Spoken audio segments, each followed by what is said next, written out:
Як працює регулятор подачі повітря в піддувало? Наглядно.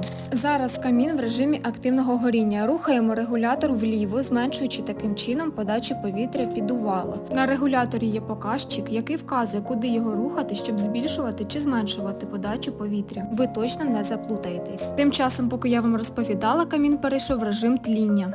Рухаємо регулятор вправо, збільшуємо подачу повітря в піддувало і ось так от швидко камін переходить в режим активного горіння.